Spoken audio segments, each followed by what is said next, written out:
మిత్రమా, ఒకరు మీకు చెడ్డ చేసినంత మాత్రాన మీరు వారికి చెడు చేయాల్సిన అవసరం లేదు. కర్మఫలం కాల ధర్మంలో వాళ్ళే చెడిపోతారు. కొలనులో నీటి ప్రశాంతతను రాయి తాత్కాలికంగా చెడగొట్టవచ్చు. కొంతసేపటి తర్వాత నీరు తేరుకొని నిర్మలంగా ఉంటుంది. కానీ రాయి మాత్రం ఎప్పటికీ నీటి అడుగులోనే ఉండిపోతుంది మిత్రమా. కడుపు కట్టుకొని సంపాదించు, రేపు నీ బిడ్డలకు మంచిది. అంతేగాని వేరే వాళ్ళ కడుపు కొట్టి సంపాదించక మిత్రమా. ఆ పాపం నీ బిడ్డలకు చుట్టుకుంటుంది. మనకు ఎంత ఆస్తి ఉన్నా తినేది ఆహారాన్నే. మనకెంత గుర్తింపు ఉన్నా అందరూ చూసేది మంచి గుణాన్నే. మనం ఎంత మంచి కులంలో పుట్టినా అందరూ చూసేది మంచితనాన్నే. మనది ఎంత గొప్ప మతమైనను అందరూ చూసేది మానవత్వాన్ని అని గుర్తుంచుకో మిత్రమా. చెరువు నిండినప్పుడు చీమలే చేపలకు ఆహారం, చెరువు ఎండిపోయినప్పుడు చేపలే చీమలకు ఆహారం. కొన్ని లక్షల అగ్గిపుల్లల తయారీకి ఒక చెట్టు చాలు, కొన్ని లక్షల చెట్లను కాల్చడానికి ఒక్క అగ్గిపుల్ల చాలు. అవునా? పరిస్థితులు ఎలా అయినా మారవచ్చు మిత్రమా. అందుకే ఎవరిని తక్కువగా చూడకండి, ఎవరి మనసుని గాయపరచకండి. ప్రేయస్ కోసం ప్రాణాలిచ్చే వాడి కంటే భార్య సంతోషం కోసం కొంత సమయాన్ని కేటాయించి తనని ఆనంద పెట్టేవాడే నిజమైన భర్త. అవునా? పెంచుకుంటే పెరిగేది మమత ఒక్కటే, పంచుకుంటే తరిగేది బాధ ఒక్కటే. కానీ పెంచుకున్నా పంచుకున్నా మిగిలేది జ్ఞాపకం ఒక్కటే కాదంటారా? లోకంలో ప్రియురాలు నమ్మి మోసపోయిన మగాళ్ళు ఉండవచ్చు, కానీ ప్రేమించే భార్య మాట విని చెడిపోయిన భర్తలు ఒక్కరు కూడా ఉండరు. డబ్బు అనేది గజం స్థలం కోసం అన్నదమ్ములను విడదీస్తుంది మిత్రమా. తులం బంగారం కోసం అక్క చెల్లెలను విడదీస్తుంది. 3 అంగుళాల నోటు 6 అంగుళాల మనిషిని అవలీలలుగా ఆటాడిస్తుంది. మిత్రమా, డబ్బు నోరు లేకుండానే పలికిస్తుంది, కళ్ళు లేకుండానే శాసిస్తుంది, చేతులు లేకుండానే ఆడిస్తుంది, కాలు లేకుండానే నడిపిస్తుంది, లేని బంధాలను కనిపిస్తుంది, ఉన్న బంధాలను తుడిచేస్తుంది. ఇది మనసు లేని డబ్బు, మనిషి చేసిన డబ్బు. మనసును మనిషిని ఆడిస్తున్నది డబ్బు. అవునా మిత్రమా, జీవితంలో సంతోషానికి పొంగకు, దుఃఖానికి కృంగకు, కష్టానికి వంగకు, కన్నీళ్ళకు కరగకు, భయానికి బెదరకు. బంధాలను మరవకు, అందరినీ నమ్మకు, ఎవరికి లొంగకు మిత్రమా. నీదే విజయం చివరకు. నలతపడని కన్నీళ్లు ఉండవు, కలత చెందని మనసు ఉండదు. కళ్ళు ఏడ్చిన ప్రతిసారి మనసు బాధపడాలని రూలు లేదు. కానీ మనసు బాధపడిన ప్రతిసారి కళ్ళు తప్పకుండా ఏడుస్తాయి మిత్రమా. అది కళ్ళకు మనసుకు ఉన్న సంబంధం. మిత్రమా, భయపడుతూ కూర్చుంటే బ్రతకలేవు. తప్పో ఒప్పో వేచి చూడు, గెలుపు అయితే నిన్ను ముందుకు నడిపిస్తుంది. ఓటమి పాలైతే తర్వాత ఏం చేయాలో నేర్పిస్తుంది. మట్టితో పోరాడితేనే ఒక విత్తనం మొక్కగా ఎదగగలదు. ఎదురు దెబ్బలకు తట్టుకొని నిలబడితేనే ఏ మనిషి అయినా జీవితంలో పరిపూర్ణుడిగా ఎదుగుతాడని గుర్తుంచుకో మిత్రమా. పెళ్ళి ఎంత గొప్పగా చేసుకున్నావు అన్నది ముఖ్యం కాదు, నిన్ను నమ్మి తల వంచి తాళి కట్టించుకున్న భార్యని ఎంత ప్రేమగా చూసుకుంటున్నావు అన్నదే నిజమైన గొప్పతనం. మధ్యలో వచ్చింది మధ్యలోనే పోతుంది అంటారు, కానీ భార్య మాత్రం మధ్యలో వచ్చి మట్టిలో కలిసే వరకు మనతోనే ఉంటుంది మిత్రమా. నిన్ను కన్న తల్లిదండ్రులు కడవరకు ఉండరు, నీకు పుట్టిన బిడ్డలు నీతో కడవరకు ఉండలేరు. నువ్వు తాళి కట్టిన నీ భార్య మాత్రమే నీతోనే ఉంటుంది. మగవాడికి ఎన్నో ప్రపంచాలు ఉంటాయి, కానీ ఆడవాళ్ళకి భర్తే ప్రపంచం.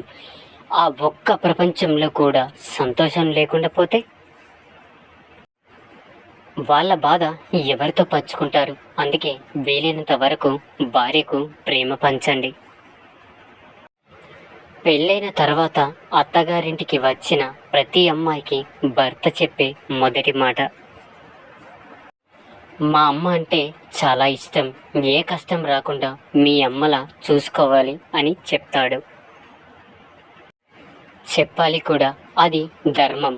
కానీ అదే భర్త తన దగ్గరికి వెళ్ళి నన్ను నమ్మి సర్వస్వం అనుకొని జీవితాంతం నాతో ఉండడానికి వచ్చింది, సొంత కూతురిలా చూసుకో అమ్మ అని చెప్పే కొడుకులు ఎంతమంది? అది చెప్పినా వాళ్ళు ఇది కూడా చెప్పాలి కదా. భార్యగా నీ ఇంట్లోకి వచ్చిన ఒక ఆడపిల్లని భర్తగా నువ్వు మొదటగా గౌరవించి ప్రేమిస్తేనే మీ ఇంట్లో వాళ్ళు కూడా ఆ గౌరవ మర్యాదలు, ప్రేమను ఆమెకి పంచగలరు. నిన్ను నమ్ముకొని వచ్చిన ఆడపిల్లకు నువ్వు విలువ ఇవ్వకపోతే ఇంకొకరు ఎలా చెప్పగలరు చెప్పు మిత్రమా. పేదవాడిగా ఉన్నప్పుడు నిజాయితీగా ఉండు, ధనికుడిగా ఉన్నప్పుడు సామాన్యుడి వలె జీవించు, అధికారంలో ఉన్నప్పుడు వినయంగా ఉండు, కోపంలో ఉన్నప్పుడు మాట్లాడకు. ఇవే జీవితంలో నేర్చుకోవలసిన ముఖ్య సూత్రాలు మిత్రమా.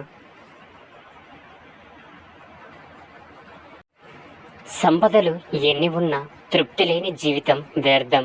పూరి గుడిసె బ్రతుకైన కంటి నిండా నిద్రపోయే మనిషి జీవితం ధన్యం. అవునా? జీవితమే శ్వాసంగా కానప్పుడు జీవితంలో వచ్చే సమస్యలు మాత్రం ఎలా శాశ్వతం అవుతాయి చెప్పు మిత్రమా. అందుకే ప్రతి నిమిషం నవ్వుతూ సంతోషంగా ఉండు. ఏ బంధమైనా ఉంటే అద్దంలో అయినా ఉండాలి, లేకపోతే నీడలైనా ఉండాలి. ఎందుకంటే అద్దం అబద్ధం చెప్పదు, నీడ మనని వదిలి వెళ్ళదు. మిత్రమా, కొన్ని ప్రశ్నలకు నిశ్శబ్దమే సరైన సమాధానం, కొన్ని సందర్భాల్లో చిరునవ్వే సరైన స్పందన. కొన్ని కంటికి నచ్చుతాయి, కొన్ని మనసుకు నచ్చుతాయి. కంటికి నచ్చినవి కళ్ళ ముందు ఉన్నంతసేపే, కానీ మనసుకు నచ్చింది చిరకాలం మన మనసులో శాశ్వతంగా నిలిచిపోతుంది మిత్రమా. నిజాయితీగా ఉండడం కూడా ఒక యుద్ధం లాంటిదే. యుద్ధంలో ఒంటరిగా నిలబడడం ఎంత కష్టమో, సమాజంలో నిజాయితీగా ఉండడం కూడా అంతకన్నా ఎక్కువ కష్టం మిత్రమా. పడిపోతే పగిలిపోయే ఫోన్కి ఎంతో విలువ ఇస్తున్నాం, అలాంటిది జీవితాంతం మనతో ఉండే బంధాలకు ఇంకెంత విలువ ఇవ్వాలి. చిన్న చిన్న కారణాలతో బంధాలను దూరం చేసుకోకండి. నలుగురికి సహాయం చేసే గుణం నీలో ఉంటే నువ్వు ఏ గుడికి వెళ్ళాల్సిన అవసరమే లేదు మిత్రమా. నువ్వు నమ్మిన దేవుడే నిన్ను వెతుక్కుంటూ నీ ఇంటికి వస్తాడు. ఇది నిజం కదా. జీవితం ఎప్పుడు కూడా ప్రశాంతంగా ఉండాలంటే 2 మార్గాలు. మన సమస్యలు ఎవరికి చెప్పకూడదు. 2, ఇతరుల సమస్యలు తలదూర్చకూడదు. అవునా మిత్రమా? ఒక భగవంతుడు తప్ప నిన్ను రక్షించేవారు ఎవరూ లేరు. అందరూ అవకాశవాదులే. ఓపికతో శరణు వేడు, చివరికి నిన్ను కాపాడేవాడు ఆ ఒక్కడే. ఎప్పటికైనా మనశ్శాంతి అక్కడే ఉంటుంది మిత్రమా. ఒకటి గుర్తుంచుకో మిత్రమా, హక్కుల కంటే బాధ్యత గొప్పదన్నది రామతత్వం. కష్టాల్లో కలిసి నడవాలన్నది సీతాతత్వం. కుటుంబ బాధ్యత పంచుకోమంటుంది లక్ష్మణ తత్వం. నమ్మిన వారి కోసం తెగించమంటుంది ఆంజనేయ తత్వం. శక్తి ఉన్న వద్దికగా ఉండడం రామతత్వం, అవకాశం ఉన్న భర్త వెంట నడవడం సీతాతత్వం, కష్టాల్లో తోడు ఉండడం లక్ష్మణతత్వం, నమ్మిన వారి కోసం తెగించడం ఆంజనేయ తత్వం, ప్రతి అడుగుల్లో మంచిని గ్రహించాలన్నది రామాయణం పరమార్థం మిత్రమా. తండ్రి ఆస్తిని పంచుకోవడం కాదు, తండ్రి సొంతే డబ్బుని పొందడం కాదు, తండ్రి ఆశయాన్ని కూడా పంచుకోవాలి. మిత్రమా, నమ్మకం అనేది ఒక చిన్న పదం. దీనిని చదవడానికి 1 సెకండ్ పడుతుంది, ఆలోచించడానికి 1 నిమిషం పడుతుంది, అర్థం చేసుకోవడానికి 1 రోజు పడుతుంది.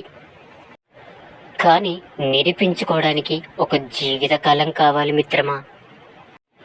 తినేటప్పుడు విస్తరాకు అంటారు, తిన్న తర్వాత ఎంగిలాకు అంటారు, అలాగే అవసరం ఉన్నప్పుడు మనవాడు అంటారు, అవసరం తీరాక తెలిసినవాడు అంటారు. అవునా మిత్రమా, ఒక ఆడది మగవాడిని నమ్మించడం మొదలు పెడితే ఆమె ప్రేమ నిజమో లేక అబద్ధమో తెలుసుకునేందుకు మగాడికి జీవితకాలం సరిపోదు కాదంటారా. తల్లిదండ్రులు పెళ్లి చేసి ఇక నుంచి అన్నీ నీ భర్తే అని, నీ భర్త ఎక్కడ ఉంటే అక్కడే నువ్వు ఉండాలని, అదే నీ ఇల్లు అని చెబుతారు. ఏదైనా సమస్య వస్తే భర్త ఏమో మీ ఇంటికి వెళ్ళిపో అంటారు. పుట్టి పెరిగిన ఇల్లు తనది కాదు, మెట్టినిల్లు తనది కాదు. మరి ఒక ఆడపిల్ల ఎక్కడి పిల్ల మీరే చెప్పండి. మనలోని నిజాయితీ మనకు తోడుగా ఉన్నంత వరకు భగవంతుడు మనకు ఎప్పుడూ అండగా ఉంటాడు మిత్రమా. అందరూ ధైర్యంగా ఉండండి, విశ్వాసంతో ఉండండి.